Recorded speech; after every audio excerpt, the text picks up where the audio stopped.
माविया उमेदवार कल्याण काळे यांनी मोठा गौप्यस्फोट केलाय। लोकसभेला विरोधकांनी हे आपलं काम केलं असं कल्याण काळे म्हणाले, तर भाजपला त्यांच्या उमेदवाराचीच पर्वा नव्हती असंही कल्याण काळेंनी म्हटलेलं आहे। कल्याण काळे जे महाविकास आघाडीचे उमेदवार आहेत जालनामधून, त्यांनी या ठिकाणी गौप्यस्फोट केल्याचं पाहायला मिळते। माहितीच्या बूथवर माविया एवढेही कार्यकर्ते दिसत नव्हते असं कल्याण काळे म्हणाले, तर सर्व शक्ती आपल्या पाठीशी होती असा दावा कल्याण काळेंनी केला आहे। महाविकास आघाडीचे जालन्याचे उमेदवार कल्याण काळे यांनी मोठा दावा केल्याचं पाहायला मिळते। जालन्यामधून एकीकडे होते दानवे महायुतीचे उमेदवार, पण त्यांच्याऐवजी महायुतीचे जे कार्यकर्ते होते त्यांनी आपल्यासाठी काम केल्याचा दावा कल्याण काळे महाविकास आघाडीचे उमेदवार यांनी केलेला आहे।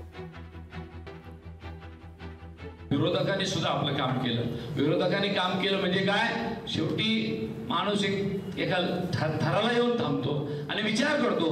गेली 25 वर्ष झाले आपण सातत्याने या माणसाला देतोय, किंबहुना एखाद्या पक्षाच्या उमेदवाराला देतोय आणि त्या माणसाची आपल्याकडे पाहण्याची सुद्धा इच्छा नाहीये। जवळजवळ जालना लोकसभा मतदारसंघात 6च्या 6 विधानसभा मतदारसंघामध्ये भारतीय जनता पक्षाच्या लोकांनी, मी आता इथं मुद्दाम उल्लेख करून सांगतो की त्यांना सुद्धा काही पर्वा नव्हती त्यांच्या उमेदवाराची, असं मला जाणवलं प्रचार करत असताना।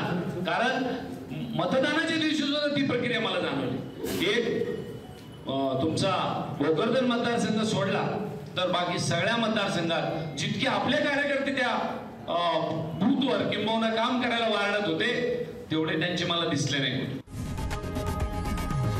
लोकशाही मराठी ऐका, पहा, जागरूक रहा।